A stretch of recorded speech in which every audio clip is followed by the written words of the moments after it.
오태경, 신원호님까지 입장 도와드리도록 하겠습니다. 입장하실 때 큰 박수 부탁드릴게요.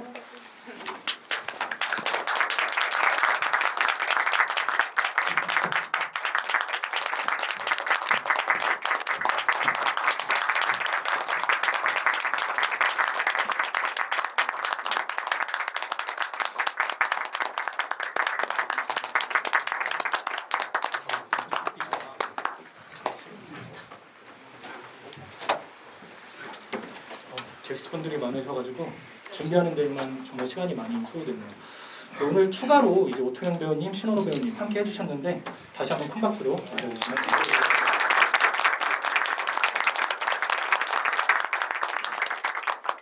네, 지금 옆에 직원분께서 2절 포스터를 갖고 왔는데 질문 많이 해주시고 이제 하시면 저희가 좀 이따 사인해 드릴 터이니 꼭 많은 참여 부탁드리도록 하겠습니다. 일단 제가 몇 가지 질문을 드린 후에 이제 관객분들의 질문을 주로 받으면서 행사를 진행할 예정이고요. 시간은 약 1시간 정도 이렇게 준비되어 있으니까 꼭 안 하시고 가셔가지고 이불킥 많이 하시더라고요. 오늘 자유로운 얘기 좀 해주실 수 있으면 좋겠습니다. 일단 먼저 이 좋은 토요일에 영화도 봐주시고 벚꽃 대신에 찬란한 나의 복수를 봐주시고 관객과의 대화까지 참여해주신 관객분들에게 인사로 시작하면 좋을 것 같은데요. 네, 감독님 임성훈 감독님부터 부탁드리겠습니다. 네, 안녕하세요. 감독 임성훈입니다. 예전에 저는 나이가 어렸을 때 종로 3가 가면 아트시네마라고 있었거든요. 거기 딱 요만한 극장에서 관객 입장에서 계속 아트 영화 많이 보고 즐거워하고 뭐 그랬던 기억이 여기 오니까 다시 많이 납니다. 그래서 와주셔서 감사드리고요. 뭐 이렇게 작은 소극장이지만 이런 데서만 느낄 수 있는 아주 특별함이 이제 아마 좀 이따 펼쳐질 것 같습니다. 하여튼 와주셔서 감사합니다. 네, 안녕하십니까. 저는 이재 역을 맡은 허준석입니다. 진짜 이렇게 저도 처음 와봤는데 분위기가 너무 좋아서 너무 신기하고 또 진짜 와주셔서 너무너무 감사드립니다. 감사합니다. 네, 안녕하세요. 소연 역을 맡은 남보라입니다. 저희가 앞전에도 이제 GV를 마치고 왔는데 분위기가 여기가 훨씬 좋네요. 이렇게 와서 너무 감사하고 이렇게 벚꽃이 만개한 날 주말에 귀한 시간에 이렇게 칙칙한 영화를 봐주셔서 너무 감사합니다. 네, 귀한 시간 내서 너무 감사합니다. 반갑습니다. 이막춘 역을 맡은 이영석입니다. 어쨌든 날씨도 참 좋은데 벚꽃 유혹을 물리치고 여기까지 와주셔서 너무 고맙고요. 저도 옛날 생각이 나요. 경복궁인가 그 근처에 프랑스 문화원이 있었어요. 그때 당시 500원씩 딱 이런 스타일이었어요. 규모도 요거였고 일주일에 한 번씩 500원. 그때 지하였거든요. 너무나 아늑하고 식구 같은 느낌이 드는 이 공간이 반갑습니다. 네, 안녕하세요. 벙어리 역할의 신원호였습니다. 네, 앞에서 말씀을 다 하셔갖고 와주셔서 정말 감사드리고 또 많이 입소문 많이 내주시길 부탁드리겠습니다. 네, 안녕하세요. 저는 영태 역할 맡은 오태경입니다. 오늘같이 좋은 날, 또 황금 같은 토요일 날 구경하고 오셨겠죠? 안 하셨으면 오늘 이따가라도 내일이라도 꼭 하시길 바라고요. 저희 영화 보러 와주셔서 정말 진심으로 감사드립니다. 감사합니다. 찬란한 나의 복수는 장르의 어떤 그 기반을 둔 외피를 두르고 있지만 사실 피튀기는 어떤 복수극이라기보다는 오히려 심리 싸움이 더 저는 뛰어난, 그래서 더 세련된 어떤 복수극이다라는 어떤 생각이 들었던, 우연과 필연에 대한 어떤 생각들도 많이 불러일으킬 수 있는 영화라고 봤는데요. 감독님께서 무려 달려라 자전거 이후로 15년 만에 내놓은 두 번째 작품이세요. 어떻게, 그러니까 15년까지 기다릴 정도면 정말 두 번째 영화 제대로 찍어야겠다는 어떤 생각도 좀 있으셨을 것 같은데요. 그런 점에서 어떻게 찬란한 나의 복수를 이렇게 이를 갈고 만드셨고, 좀 어떤 어떤 이유로 좀 기획을 하게 됐는지 짧게 부탁드리도록 하겠습니다. 소극장은 이게 좋아요.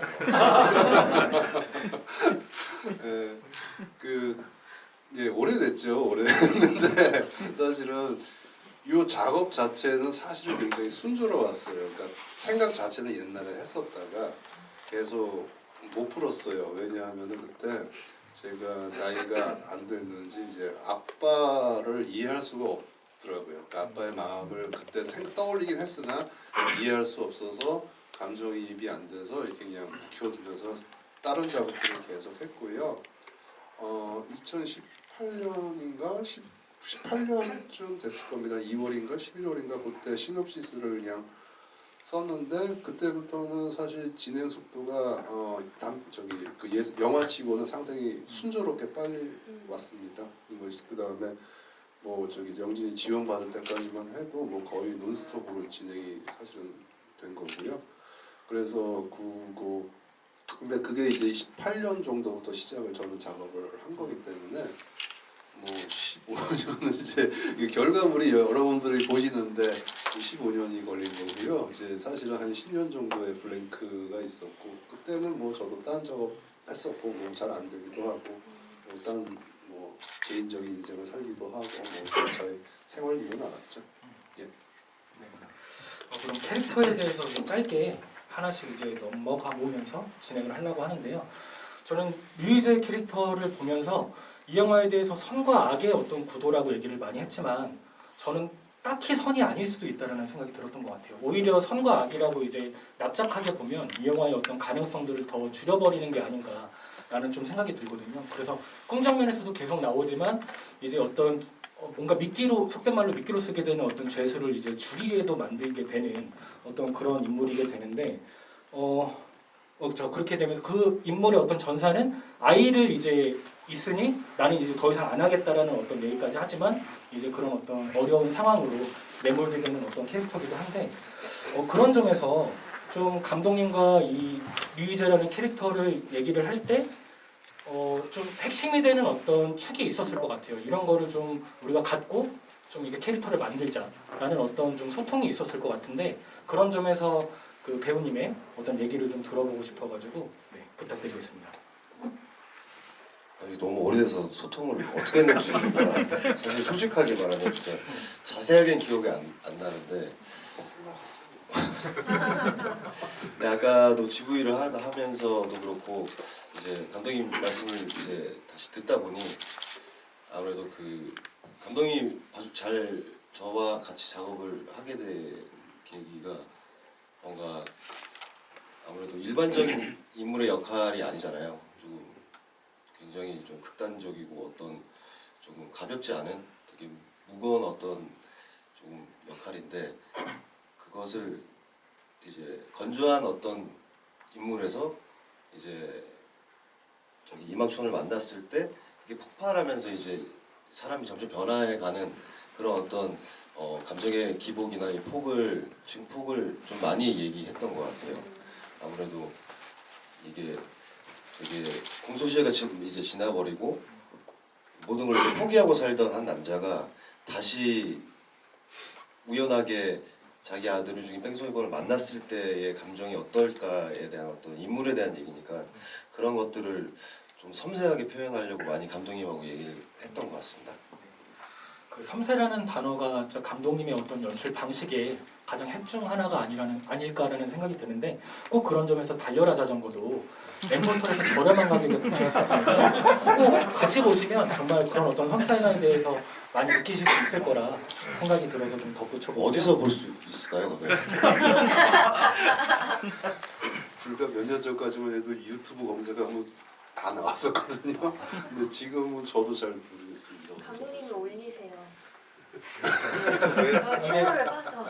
안 올려셔도 될 것 같은 게 엠포털에서 1,000원에 이제 다운이 가능합니다. 그렇게 봤으니까요. 네, 꼭 한번 좀 봐주시기. 감독님의 어떤 섬세함을 많이 느낄 수 있는 좀 부분이 있으니까요. 꼭 한번 말씀드리고요.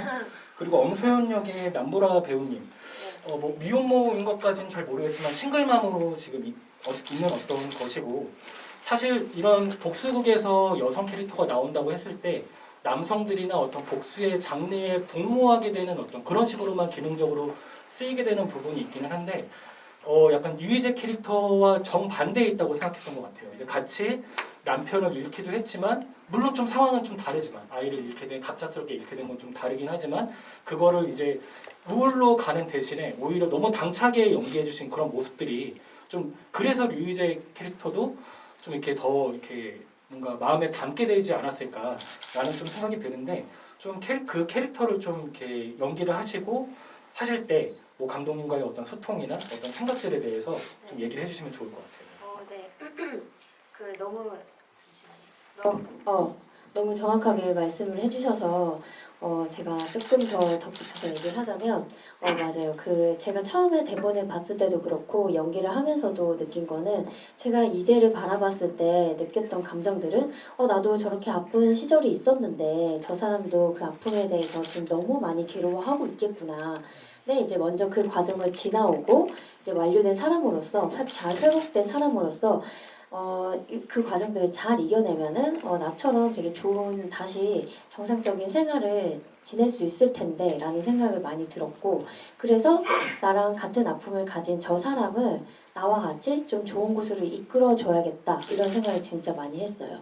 그래서 소연 역할이 어떻게 보면은 이제 이재의 길라잡이 등대 같은 역할이라고 생각을 했기 때문에 이재가 힘들었을 때 옆에서 그 힘든 과정들을 좀 잘 꺼내줘야지 나는 그런 역할을 해줘야지 이런 생각을 많이 했어요. 그래서 왜 뭐 다들 롤 많이 하시잖아요. 힐러 정말 너무 중요하잖아요.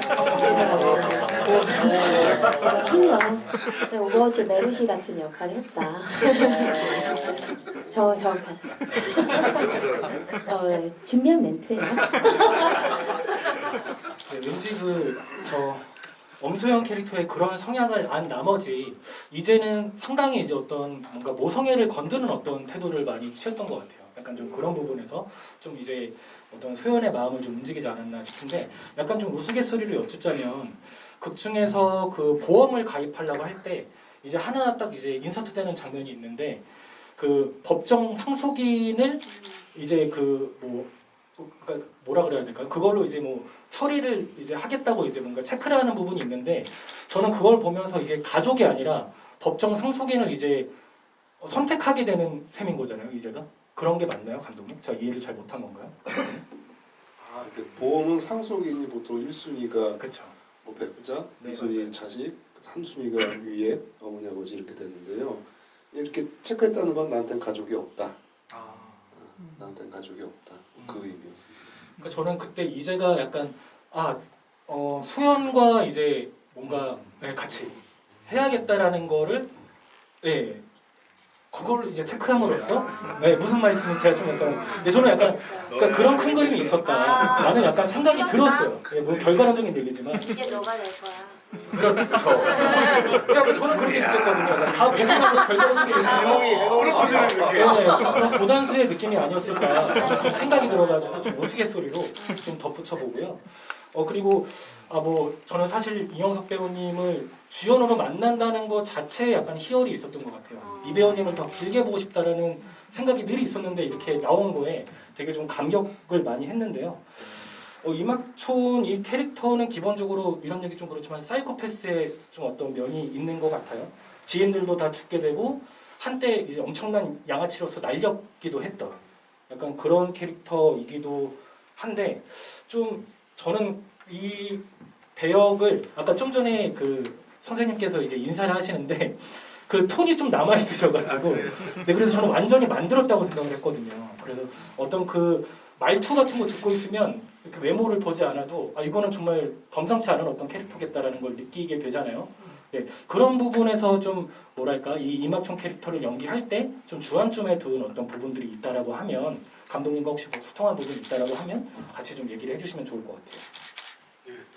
일단 저는 날 것을 좋아하는데요. 그 날 것을 하기가 참 쉽지가 않더라고요. 우리가 좀 숨을 쉬어야 되는데 어느 공간이든 무대든 또는 뭐 화면이든 숨을 쉬자. 그 참 숨 쉬는 게 쉽지가 않잖아요. 거기서부터 시작을 했어요.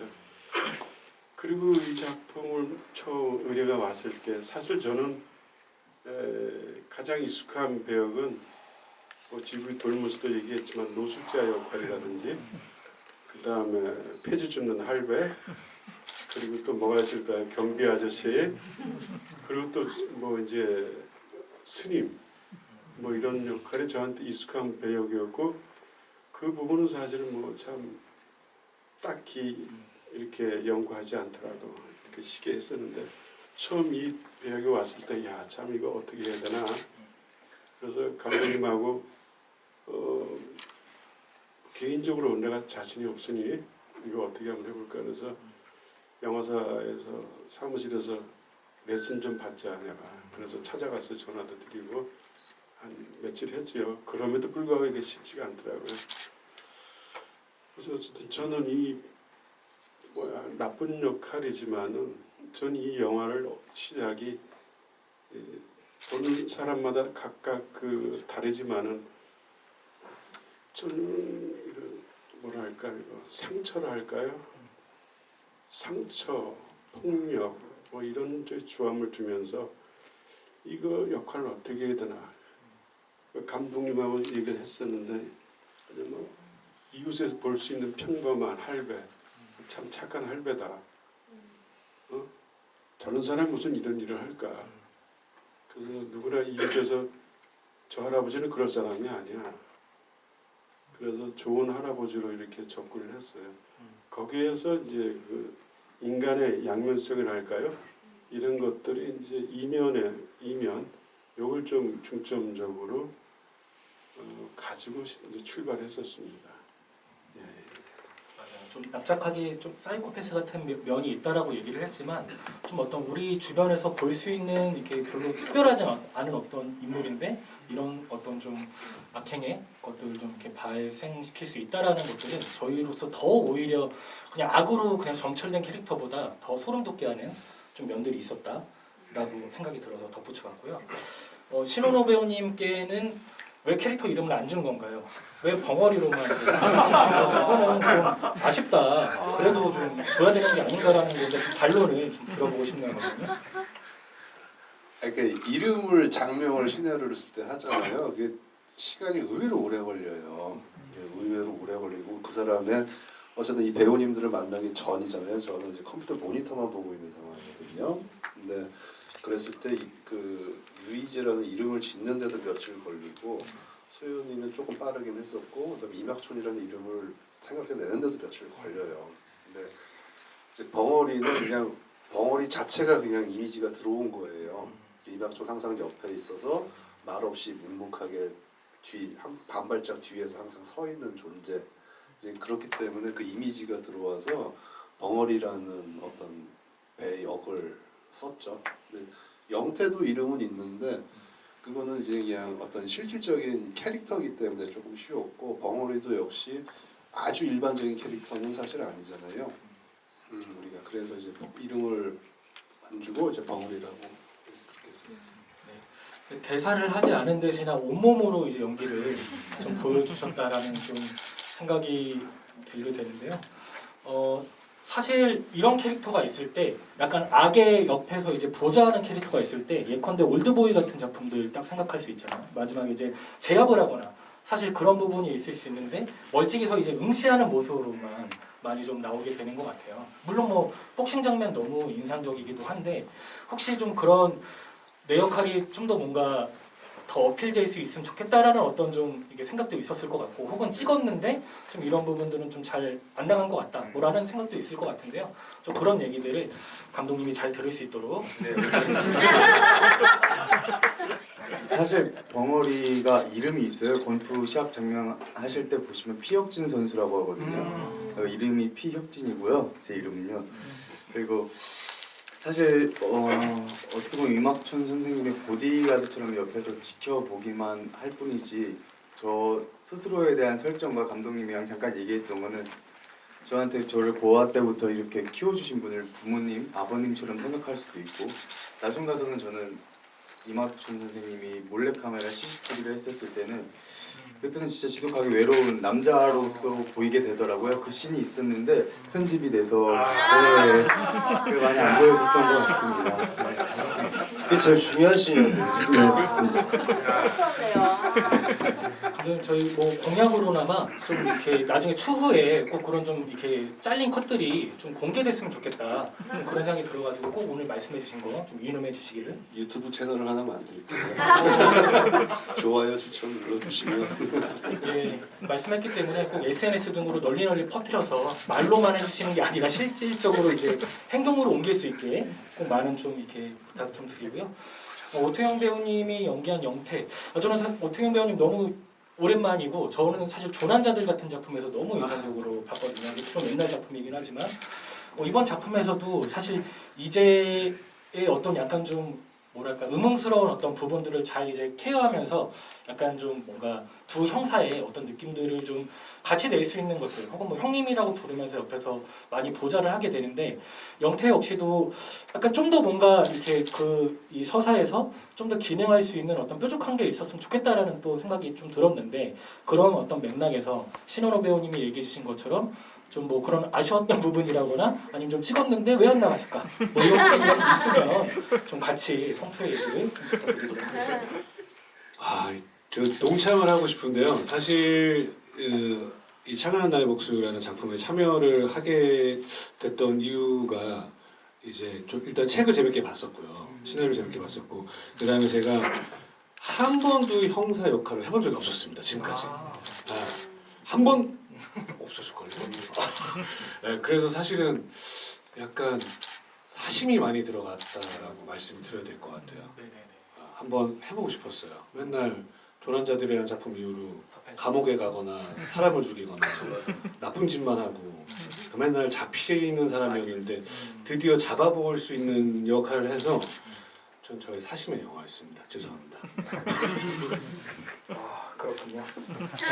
그래서 저도 이렇게 짧게 하나만 더 덧붙이자면은 사실 자꾸 달려라 자전거를 얘기하게 되는데 감독님의 유머 코드가 그 작품에서는 약간 좀 말랑말랑한 톤이기 때문에 저는 더 적합했다고 생각되는데 이 작품에서도 유머가 되게 많이 나오게 돼요.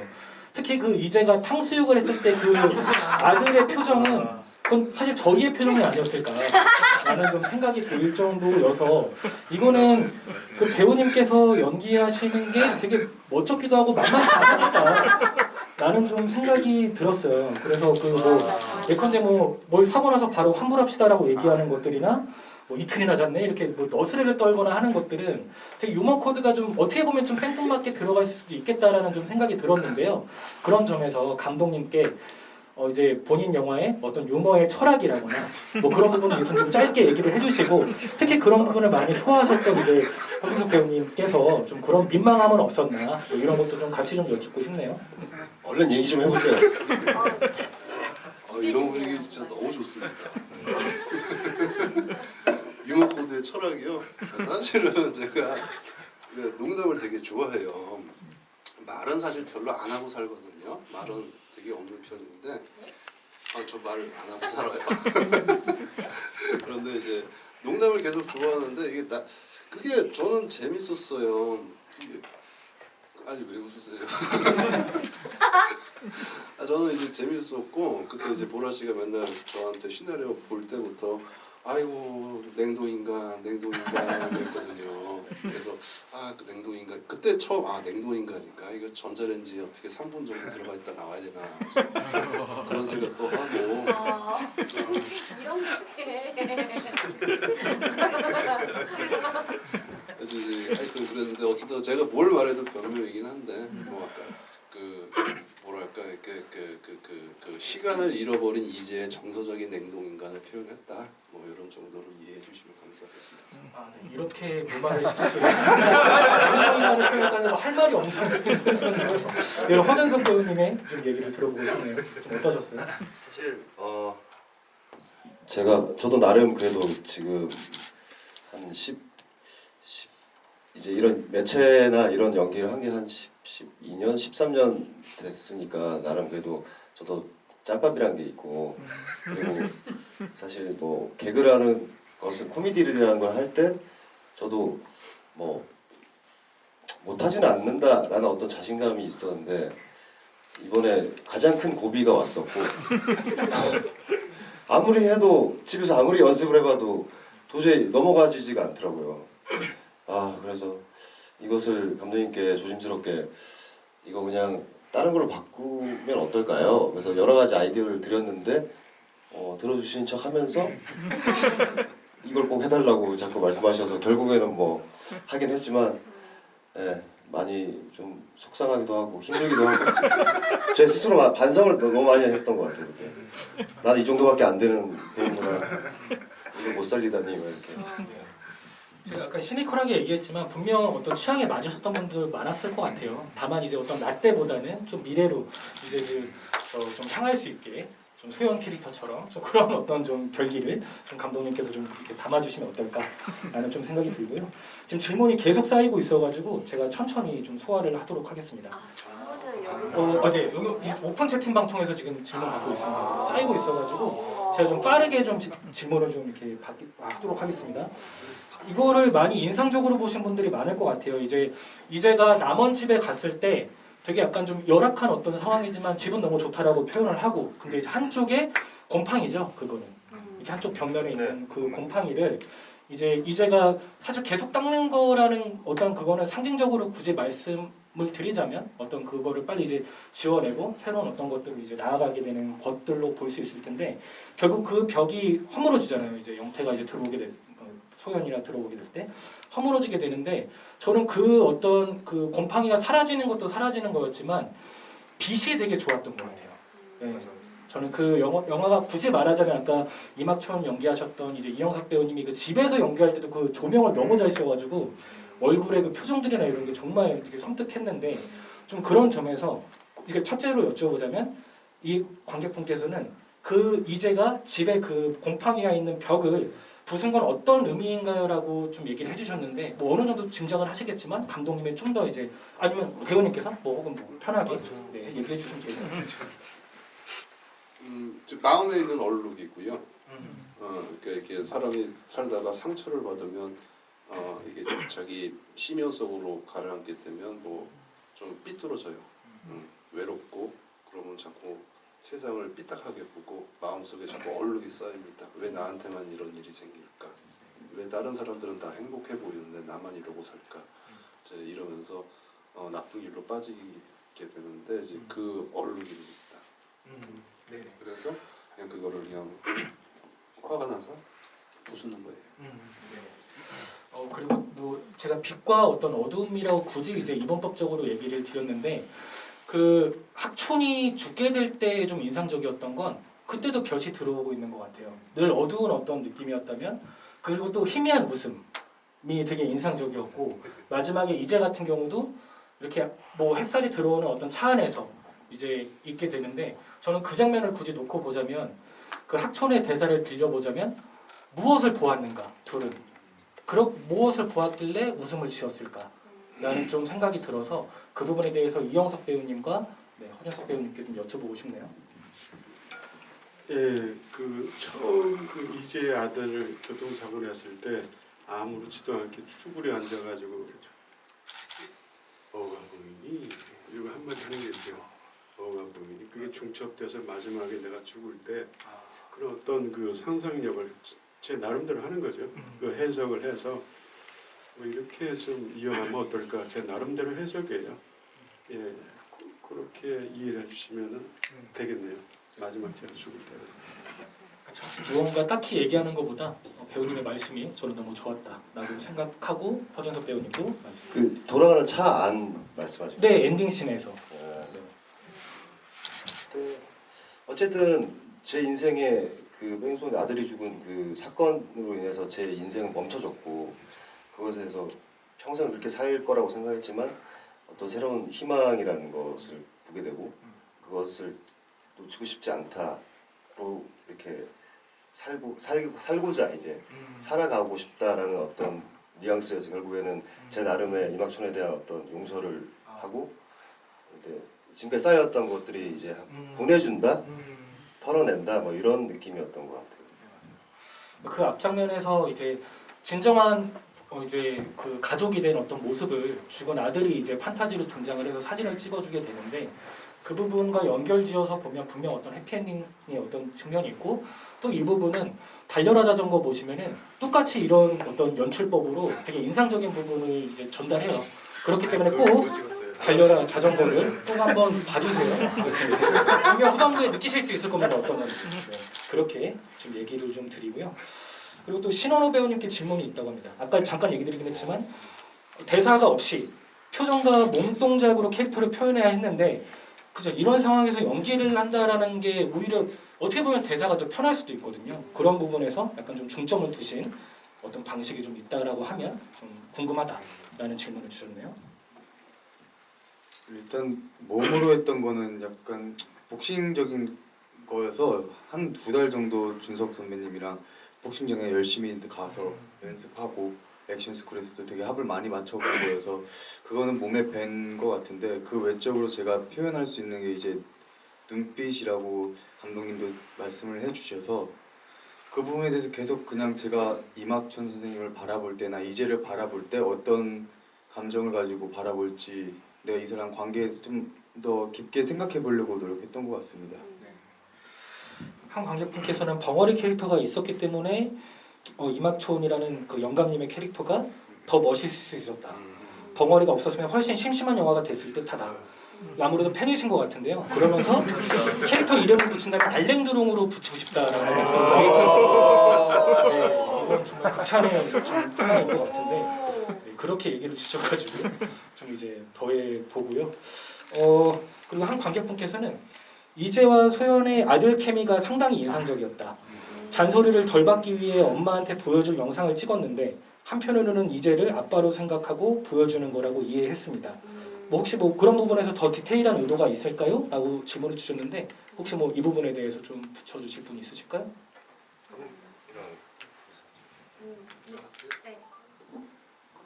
그 승희가 영상 찍을 때 말씀하시는 건 네 맞아요. 그 마지막에 이제 강변에서 네. 승희는 이제 사실은 이제 직감 나이는 어리지만 뭔가 이제 둘 사이에 오고 가는 뭔가를 직감을 어느 정도 좀 했을 거라고 나는 생각을 했고요. 그래서 아마 승희는 그날 이제 이재가 얻어맞고 퉁퉁 부어 있잖아요. 그러니까 아마 승희 입장에서도 아마 이재가 많이 불쌍해 보였을 것 같았어요. 그래서 저 불쌍한 아저씨한테 가가지고 위로를 좀 해주고 싶다. 뭐 그런 의미에서 말을 뭐 아이 입장에서 이제 자기 딴에는 이제 조금 돌려가면서 말을 한 거죠. 캐릭터 이름이 그 아들 역이 승휘죠. 달려라 자전거에서도 승희라는 캐릭터가 나오는 거예요. 그대로 또 쓰셨다라는 거를 좀 참고해 주시면 될 것 같고요. 남보라 배우님께 질문이 있다고 하시네요. 네. 직전에 출연하셨던 2편의 독립영화 크로아상과 뭐 그런 어떤 작품들이 있습니다. 그리고 네, 모두 코로나 시기에 개봉을 해서 많은 관객을 만나지 못했는데 비슷한 시기에 제작이 들어간 또다시 독립영화를 선택하며 들어간 아마 찬란한 나의 복수를 얘기하는 것 같은데요. 독립영화를 선택하면서 어떤 고민은 없으셨는지 뭐 캐릭터적인 면도 뭐 있을 것 같긴 한데요. 그러면서 기존 2편을 포함해서 3년 전부터 독립영화에서도 열심히 활동하고 계신데 뭐 독립영화에 대한 어떤 애정이랄까 그런 관심에 대해서도 좀 얘기를 해달라라는 분도 계시네요. 사실 이제 제가 되게 그 고등학교 때 방송 일을 시작을 했는데 좀 이렇게 쉼없이 쭉 달려오다 보니까 20대를 저 스스로 좀 많이 지쳤어요. 그래서 이제 한동안 이제 연기는 스스로 못하겠다 이런 생각이 들어서 이제 연기 활동을 내려놓고 이제 연기 이외의 방송 활동을 많이 했었어요. 그러다가 이제 그래도 이제 본업이 연기인데 그래도 꽤 오랫동안 해왔던 일이 연기인데 이제 다시 좀 시작을 해보고 싶다. 나도 이제 다시 시작할 만한 좀 에너지가 생겼다 할 때쯤에 크로아상이라는 작품을 만났고 이제 그 작품이 이제 뭔가 다시 재도약을 하기 딱 좋은 그런 영화였어요. 너무 무겁지도 않고 그렇다고 또 상업 영화처럼 너무 큰 버짓이 아니니까 나도 이렇게 다시 시작하는 입장에서 이제 천천히 다시 시작할 수 있는 좋은 기회인 것 같다라고 생각을 해서 크로아상을 이제 하게 되었고 이제 예상했던 것처럼 너무 재미있고 너무 재미있게 잘 찍었어요. 찍으면서도 좀 아무래도 이제 소규모 영화가 가지는 그런 되게 좋은 그 장점이 있거든요. 되게 다 같이 가족같이 지낼 수 있다. 가족 같은 회사, 가족 같은 영화. 발음을 잘해야 되죠, 그렇죠? 그런 영화였는데 그때 기억이 너무 좋아서 참 너무 좋았다. 너무 좋은 추억들이 많았다. 그리고 이제 그걸 마침 다 끝내고 이제 거의 끝날 때쯤 마무리가 다 지어갈 때쯤 이 영화 제가 또 들어왔어요. 그 앞전에 좋은 기억이 있어서 뭐 이 영화를 선택하는 데 있어서 그렇게 큰 어려움은 없었지만 예, 탕수육은 좀 저도 많이 힘들었고 그 이외에 또 하나 더 힘들었었던 거는 이제 그 뭐죠? 승희 아빠가 되고 싶다. 아, 그 대사 참 들으면서도 힘들더라고요. 네. 참 가족 같았다.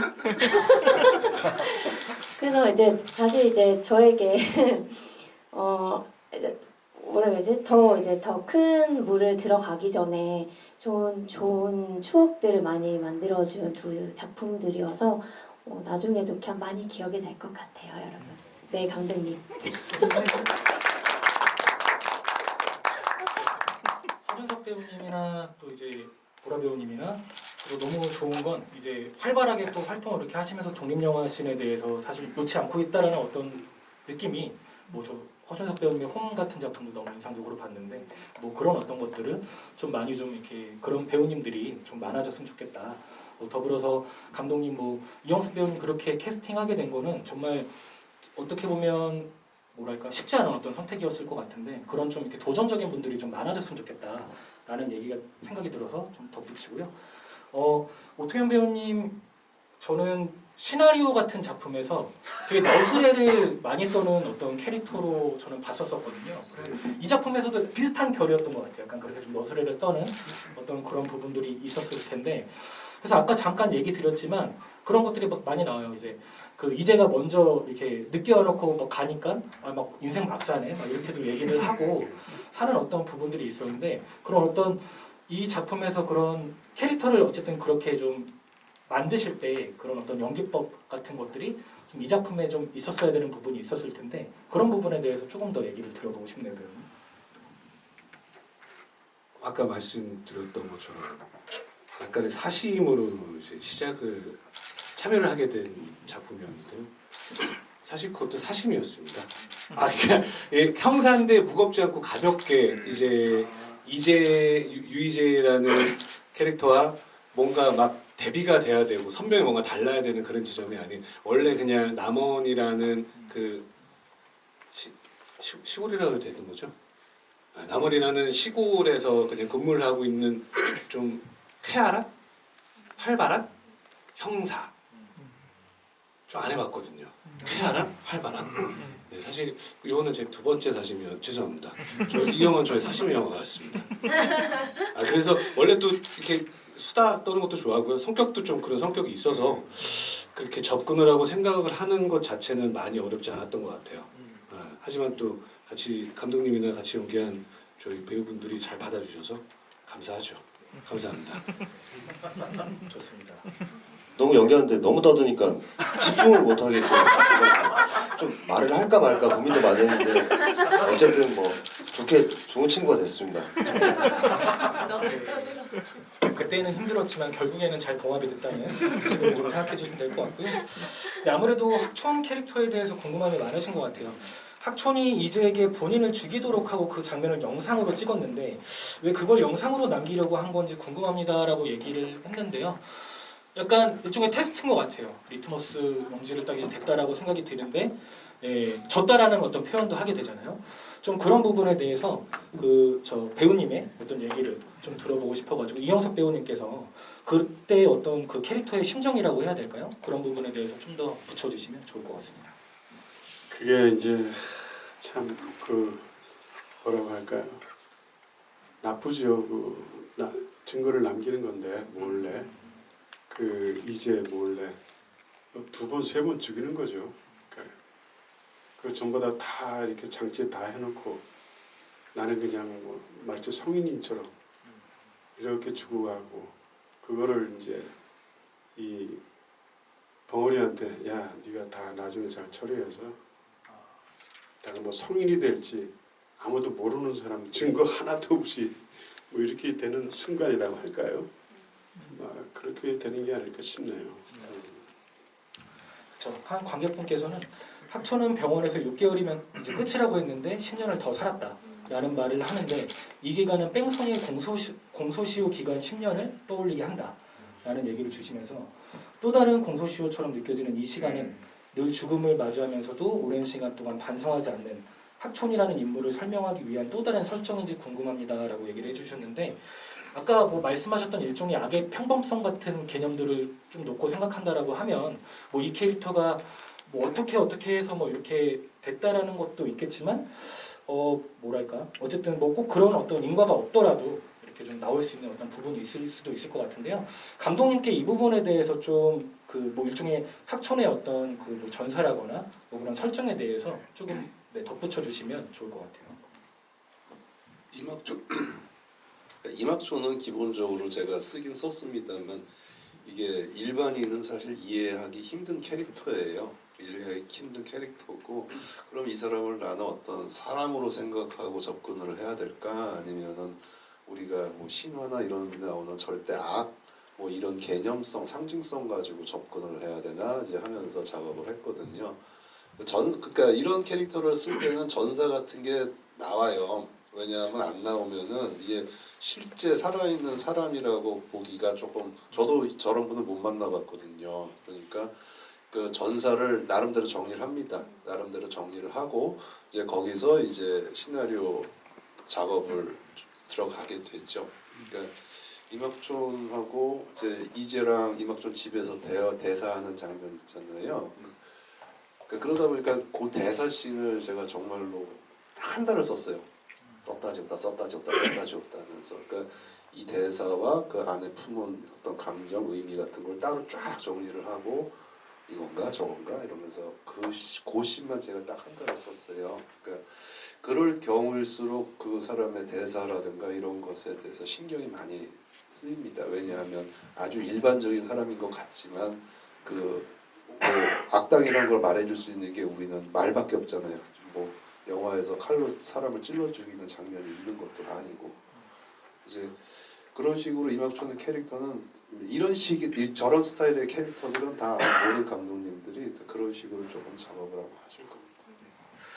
네, 그리고 덧붙여서 좀 감독님 마이크 대신 김에 여쭤보자면 중간에 이재가 어두운 방 안에 있는데 갑자기 검은 그림자가 들이오면서 아내가 등장하는 장면은 마치 공포 영화를 방불케 했다.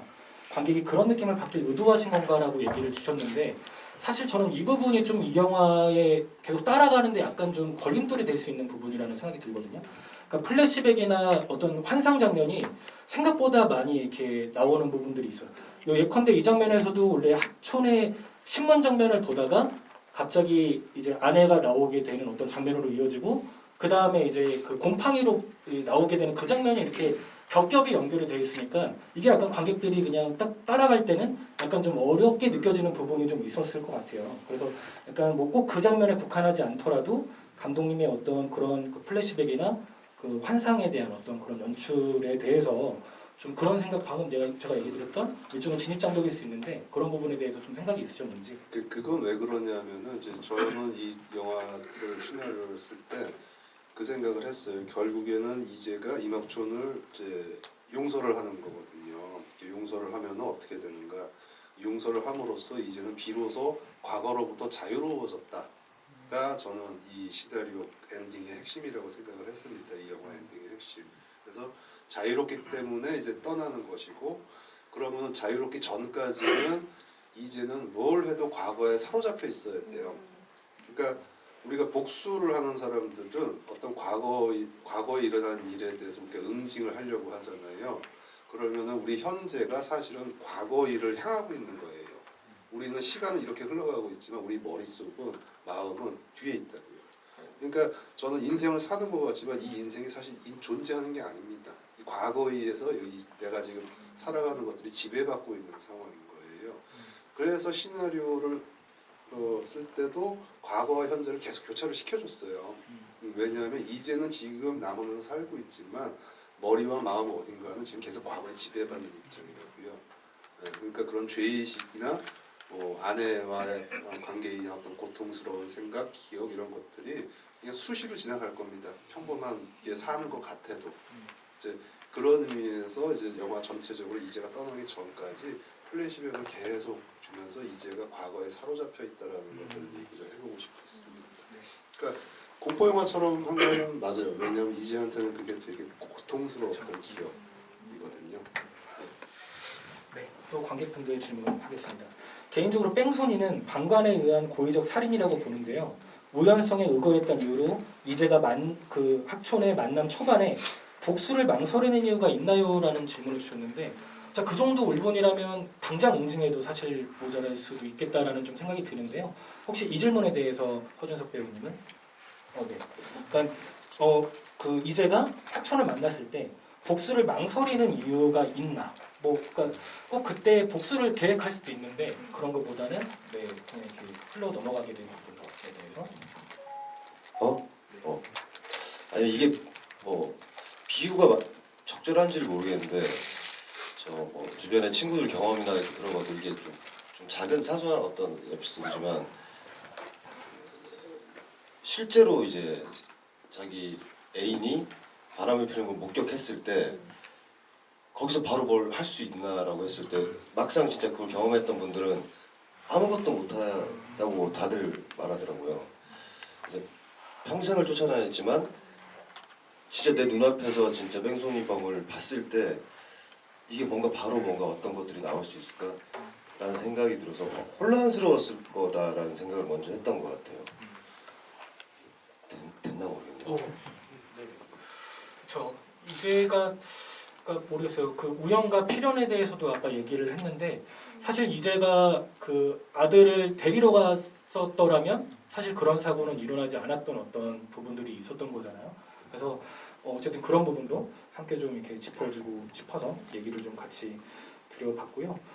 질문들이 계속 올라오는데 그리고 보라 배우님께 좀 여쭤보고 싶어요. 저는 좀 이 캐릭터가 인상적이었던 건 걷기를 그리도 싫어하는데 등산할 때 거의 어몽길 선생 거의 뭐 수준으로 스택까지 하고 이제 막 거의 엄청 그러니까 이게 뭔가 어필인 건가? 나는 이제 등산 좋아해. 뭐 이렇게 이제가 좋아하니까 뭐 그런 어떤 느낌이었는지 그 설정은 약간 그 캐릭터만 약간 그런 부분에서 좀 이렇게 돋보이는 것 같아가지고 혹시 그런 부분이 그쵸, 막 스틱 2개씩 써가면서 막 하는데 그렇죠. 아무래도 등산씬 같은 경우는 이제 연애가 진행이 되고 있다, 어느 정도 발전이 되고 있다라는 거를 좀 보여주고 싶었던 씬이었고 그리고 이제 그 씬을 보게 되면은 이제가 막 앞으로 걸어가는데 그걸 이제 뒤따라가려고 부단히 많이 노력을 하잖아요. 그리고 그렇게 복장도 완벽하게 차려 입었었던 거는 아무래도 이제 나도 너한테 호감이 있어 라는 거를 좀 반증하고 싶었던 그런 거였던 것 같고 그리고 이제 뭐 보통 누군가를 좋아하게 되면은 그 사람이 좋아하는 거 그 사람의 외모 뭐 취향 이런 걸 좀 많이 따라가게 되잖아요. 자연스럽게 그런 거를 자연스럽게 보여주고 싶었던 것 같아요. 그러다 보니까 어머니 너무 웃기네요. 그 등산에서는 좀 그 둘의 관계가 누군가를 도와주고 다시 이끌어주고 이런 관계보다는 어느 정도 이제도 많이 회복하고 좀 정상적인 범주 안에 많이 들어와 있다 이런 걸 이해해 주시면 좋을 것 같습니다. 네. 예. 그리고 또 질문 이제 하겠습니다. 제목의 의미에 대해서도 얘기 많이 하세요. 영화 제목처럼 복수만을 담고 있는 건지 아니면 소제목에서 비로소 피어나는 이라는 문장이 있는데 용서의 뜻도 담고 있는 건지 뭐 아니면 또 다른 의미가 있는 건지에 대해서 뭐 감독님 뭐 혹시 제목에 대해서 좀 짧게 혹시 지은 이유에 대해서 예, 맞습니다. 그러니까 그러니까 저는 용서라고 생각을 했고, 그러니까 복수가 결국에는 용서가 이제 최고의 복수다. 뭐 이런 식의 생각을 했고요. 그 찬란한이라는 것을 붙은 거는 그 사실 용서라는 게 쉽진 않거든요. 그러니까 용서를 제대로 해봤나? 우리는 용서가 어떤 건지 대충 감을 잡고 있지만 너 정말 용서한 적 있니? 라는 질문을 받았을 때 한 적 있나? 저는 기억이 사실 별로 없습니다. 개인적으로는. 그러니까 알지만 사실 우리는 그걸 실행해 본 적이 별로 없는 걸 겁니다. 아마 그 상처가 크면 클수록. 그래서 사실은 굉장히 어떻게 보면 어려운 일인데 그 어려운 일을 해낸 이제는 뭐 앞으로 미래가 찬란하겠구나. 뭐 이런 의미로 찬란한 나의 복수라는 제목을 붙였습니다. 한 관객분께서는 아무리 죽이고 싶더라도 복수의 대상이 원하는 대로 편히 죽도록 해주는 건 오히려 복수가 아니라 구원 같다는 생각이 들었는데요. 그런 점에서 이제가 복수를 포기한 것이 최고의 복수가 아닐까 생각했습니다. 네, 그렇게 볼 수 있는 어떤 부분일 것 같은데 사실 뭐 생각을 좀 납작하게 할 수도 있는 부분이지만 이 어떤 그 이제 마지막 복수의 어떤 그런 방식에 대해서 혹시 뭐 배우님들이나 아니면 뭐 이영석 배우님이나 뭐 그런 어떤 것들이 생각이 좀 있으시면 배우님들의 좀 얘기를 좀 들어보고 싶어서 혹시 어떠실까요? 근데 실제였으면 죄송합니다. 저는 진짜 못 참았을 것 같은데 진짜 사실 저는 응징을 하지 않았을까라는 생각이 드는데 근데 항상 저는 생각하는 게 똑같아지면 안 된다라는 좀 생각이 있어서 그걸 똑같이 하는 순간에 나도 똑같은 사람이 될 수 있다라고 생각이 듭니다. 이게 맞는 말이에요? 좋습니다. 좋고 배우님 말씀 많이 드신 김에 복싱 씬을 인상적으로 보셨다는 분들이 많으세요. 그래서 네. 이제 너무 리얼해서 그 독립영화 씬에서 나오기 힘든 어떤 장면 같았다라는 어떤 상찬의 말을 해주시면서 그때 뭐 따로 어떤 그 스턴트맨이라고 해야 될까요? 다른 배우를 쓰셨는지 아니면 직접 다 소화하셨는지 그 복싱 씬에 약간 에피소드 같은 게 있다면? 저희가 거의 다 다 했어요. 하지 않아요? 스턴트맨은 쓸만한 비밀이 없어요. 아니 그리고 감독님께서 그래 리얼하게 직접 했으면 좋겠다고 해서 저희가 진짜 원호랑 한 2달을 스턴트 팀과 함께 연습도 하고 복싱장을 가서 이제 훈련을 받고 했어요. 그래서 근데 제가 하면 할수록 생각이 드는 게 시나리오에 감독님 제가 맞기만 하잖아요. 그 왜 제가 복싱을 배워야 되죠? 이해가 안 돼가지고 제가 왜 그냥 맞기만 하는데 그냥 하면 안 되나요? 그래도 이렇게 기본이라는 게 있다. 이제는 예전에 복싱을 했었을 것이다. 그래서 지금은 좀 무뎌지고 어색하지만 복싱을 운동을 했던 그런 가다가 보여야 된다. 그래서 복싱장을 가셔라. 그래서 원호랑 주구장창 복싱장에서 웃겨라.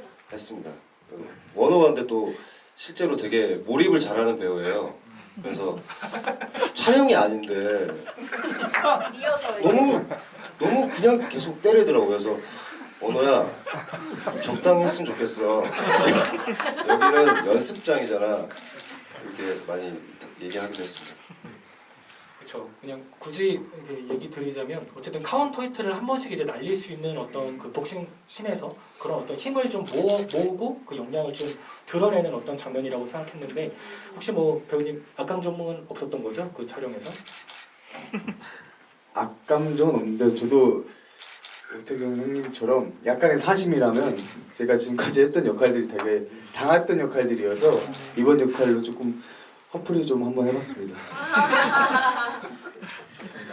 네. 시간이 이제 1시간이 거의 다 돼가고 있어서 저희 모르겠어요. 찬란한 나의 복수 독립영화 씬에서는 사실 장르 영화가 그렇게 많지는 않은 편이라서 오히려 상업 영화와 독립영화 씬 중간에서 애매하게 이제 유영하게 되는 부분이 있는데 분명 저는 아까 얘기 드렸던 것처럼 단순한 선악의 어떤 개념이라기보다는 그 안에서 뿜어져 나오는 어떤 결들을 각각이 이제 뭔가 생각할 수 있는 여지들이 너무 많고 그래서 엔딩에 저는 산으로 이제 가게 되는 저 드론 씬이라고 해야 될까요? 그 부분이 되게 좀 인상적이었던 것 같아요. 그런 어떤 좀 사유할 수 있는 어떤 부분들이 많은 그런 부분들이 있는데 저희 그러면 거의 이제 마지막인데 굳이 말하자면 좀 촬영을 하면서 좀 이제 뭐 재밌었던 어떤 부분이라거나 이 장면은 너무 좋다.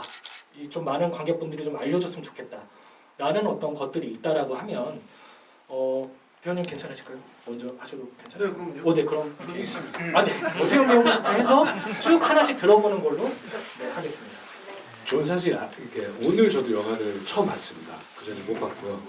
영화를 보면서 이게 이렇게 뭐 제가 나오는 장면보다 나오지 않는 장면이 더 많지 않습니까? 그래서 저건 저렇게 찍었구나. 저건 저렇게 연기하셨구나. 야 재밌다 이러면서 쭉 보고 있었어요. 쭉 보고 있었는데 마지막에 딱 이제가 이막초원하게 주사를 딱 놀래다가 결국엔 놓지 못하고 눈물을 뚝뚝 흘리면서 딱 우는 모습이 딱 보였는데 사실 영화하고는 전혀 상관없이 어머 저기서 어떻게 저렇게 준서이가 저렇게 소년처럼 찍혔을까? 어떻게 이렇게 소년처럼 울고 있을까? 저거는 연기가 아니면 저렇게 찍힌 것일까? 그러니까 그 전이 이제는 계속 오실 것이라고 막 그렇게 나오잖아요. 아픔이 있고 막 슬픔이 있고 근데 그 장면이 이렇게 유독 기억에 나더라고요. 어쩜 저렇게 소년처럼 울었을까? 죄송합니다. 최고의 상찬 같은데요. 저 좋은서요. 네. 배우님 아마 좀 이렇게 화답을 해주셔야 될 것 같아요. 네, 일단 그렇게 해서 좀 이따 배우님부터 먼저. 저도 오늘 영화를 처음 봤는데 아까 잠깐 말씀하셨지만 집안에서 이막촌 선배님과 대면하는 씬이 있어요. 그 씬은 제가 정말 현장에서 저도 있었지만 이게 스크린으로 보니까 진짜 그 힘이 정말 그 장면은 다시 한번 보고 싶을 정도로 추천하는 장면입니다.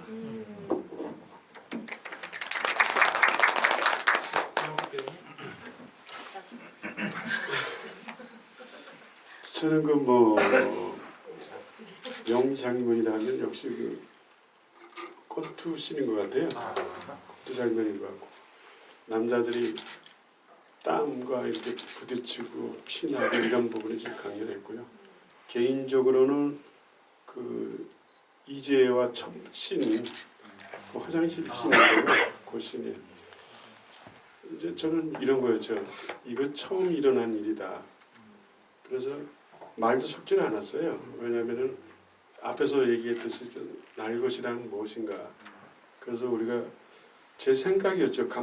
제 생각에서 그래서 뭐 나는 준석 씨하고 촬영장에서 얘기도 많이 안 섞지도 않았고 아마 그랬을 거예요. 서먹서먹했을 거예요. 근데 그게 뭐 미안하고 뭐 이렇게 가서는 우리 무너지니까 그 결이 나는 나대로 내가 좀 나한테 다가오기가 쉽지가 않을 거예요. 사람들이 거의 뭐 어려워하니까 그래서 저도 그랬어요. 그래서 아마 그 촬영 그래서 매 촬영 때마다 뭐 그건 오늘 처음 일어나면 그래서 첫 만나면 나오고 뭐 이렇게 아마 뭐 촬영장이면 할까요? 뭐 이게 처음 얘기하는 건데 다음에 만날 때는 좀 술 먹으면서 얘기 많이 해봅시다. 촬영장에서. 네,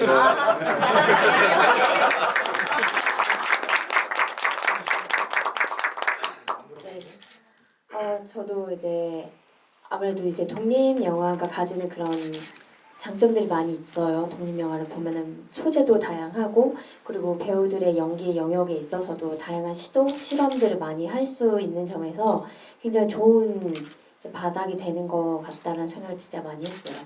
그래서 앞전에 했던 작품에서도 굉장히 자유롭게 연기를 많이 했었고 이 작품에서도 자유로울 줄 알았는데 네, 철저한 감독님의 디렉팅하에 이렇게 하게 됐고 그래서 굉장히 또 재밌는 작업이기도 했고 또 이런 그 감정을 이끌어내는 그런 역할을 잘 해낼 수 있을까 이런 좀 걱정 반 이제 기대감 반 이런 게 있었는데 그래도 나름 잘 역할대로 잘 하지 않았나 이런 생각도 해보면서 네, 또 이런 좋은 영화를 같이 작업을 하게 돼서 너무 좋았던 시간이었어요.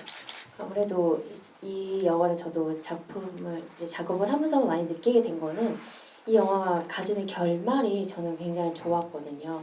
결국에는 이제 자연 순리에 맞춰서 이제 복수 아닌 복수를 하게 되는데 그런 게 참 인생이랑 많이 닮았다 생각을 많이 했어요. 얼마 전 유퀴즈를 봤는데 거기 또 변호사님께서 가해자를 생각하지 않으셨다고 이렇게 인터뷰를 하면서 결국에는 최고의 복수는 내가 잘 사는 게 아닐까. 아무래도 나쁜 감정을 안에 담고 그 나쁜 과거의 기억 속에 계속 살게 되면은 그거밖에 안 되는 삶인데 거기를 빨리 벗어나서 좀 좋은 생각, 긍정적인 방향으로 나아가면은 그 앞으로 펼쳐진 미래가 좀 더 멋있게 펼쳐지잖아요. 그런 게 이 영화가 주는 메시지였으면 좋겠다라는 생각을 했어요. 그래서 보신 여러분들에게도 이제 안 좋은 기억, 뭐 기분 나빴던 기억들이 있었다면은 그거는 그거대로 과거에 묻어두고 앞으로 좋은 날들만 좀 많이 생각하는 이제 앞날이 되셨으면 좋겠어요.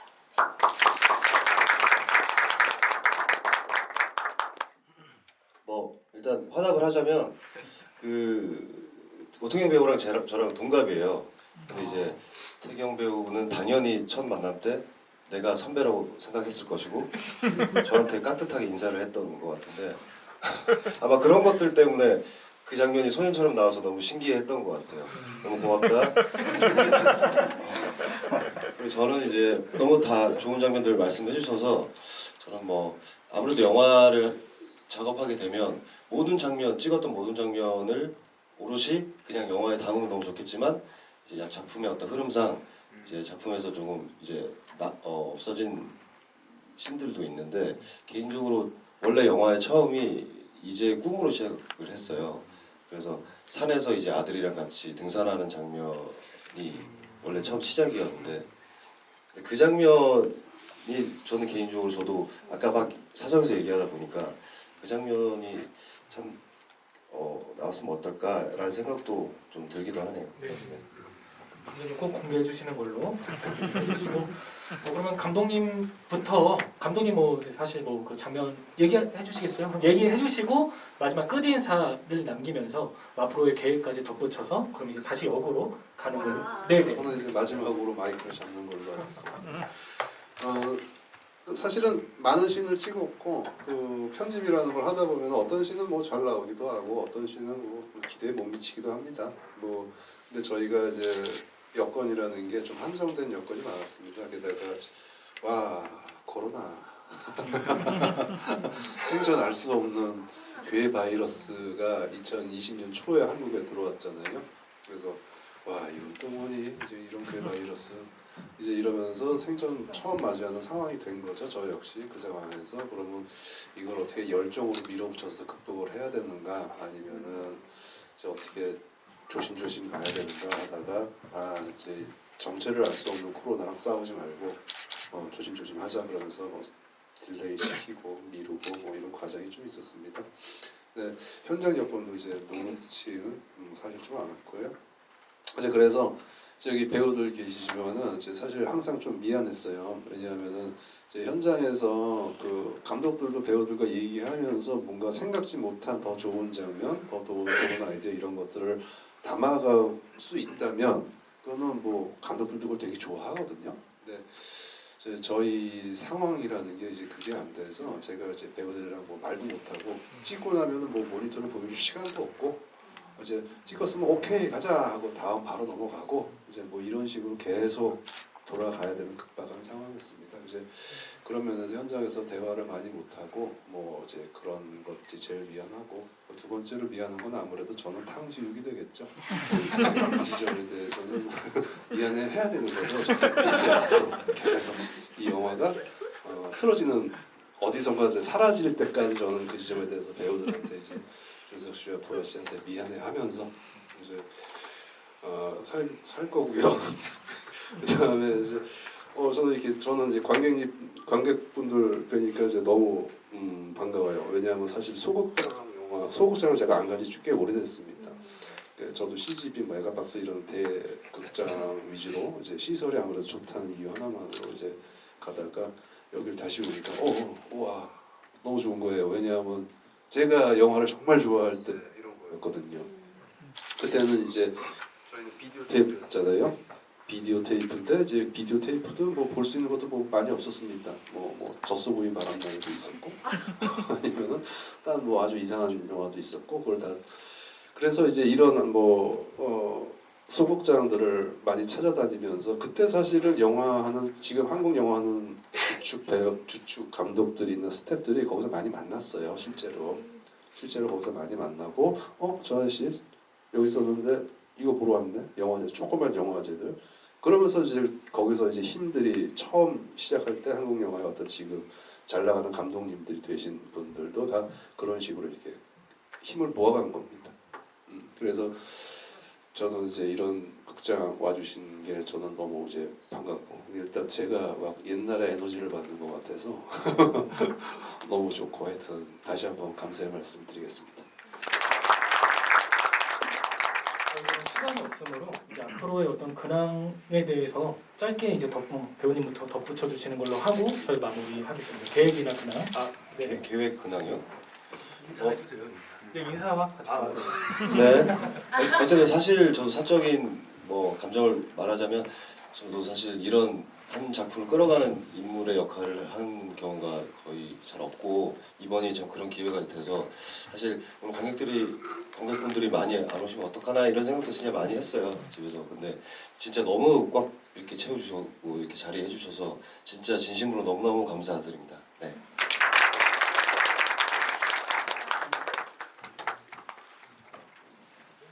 네, 진짜 그 주말 귀한 시간 내주셔서 너무너무 감사드리고, 저는 소극장은 처음이긴 한데, 이런 되게 좋은 분위기여서 또 좋은 경험인 것 같고, 저도 나중에는 꼭 소극장 한번 경험을 해봐야겠다, 와봐야겠다 이런 생각을 했어요. 다시 한번 저희 영화 찾아와 주셔서 너무 감사하고, 이제 돌아가신 길에 주변 분들에게 좋은 것만 잘 말씀해 주셨으면 좋겠습니다. 재밌었다, 좋은 영화다, 이렇게 입소문 잘 부탁드리겠습니다. 감사합니다. 네, 오늘 소중한 자리 오래오래 기억하고요. 잊지 않고 기억하겠습니다. 그리고 또 자주 뵙도록 하고요. 우리 영화 많이 소문소문 내주십시오. 고맙습니다. 이렇게 얘기하면 국민 영화는 제일 어떻게 보면 관객과 최전선에서 이렇게 호흡하고 소통할 수 있는 공간이라는 생각이 들어서 이런 국민 영화나 저예산 영화들이 더 잘 돼야만 좀 더 많은 배우들과 관객들이 소통을 원활히 이뤄 나갈 수 있을 거라 생각해서 그래서 역시나 홍보가 필요합니다. 부탁드리겠습니다. 예, 저희 영화 보러 와주셔서 진심으로 정말 감사드리고요. 오늘 이렇게 찬란한 나의 목소리라는 영화를 보러 와주신 분들이니까 기왕 이 영화를 보셨으니 앞으로의 남은 날들은 찬란하시기만 바라겠습니다. 감사합니다. 죄송한데 한마디만 더. 네. 너무 죄송한데 저 이제 4월 26일에 영화 드림도 이제 개봉을 하거든요. 이게 뭐 작은 영화, 큰 영화라는 개념보다는 지금 한국 영화가 다 힘이 필요하고 이런 시기라 어떤 영화도 다 잘 됐으면 좋은 마음에서 드림도 많이 관심 가져주시고 네 감사합니다. 드림 통해 다시 한번 1000만 배우가 되실 수 있기를 제가 진심으로 바라도록 하겠습니다. 네, 좀 귀한 시간 내주셔서 또 사인회도 열어줄 예정이라고 하시니까 먼저 이동하고 저희 같이 나오도록 하겠습니다. 네, 큰 박수 부탁드리겠습니다.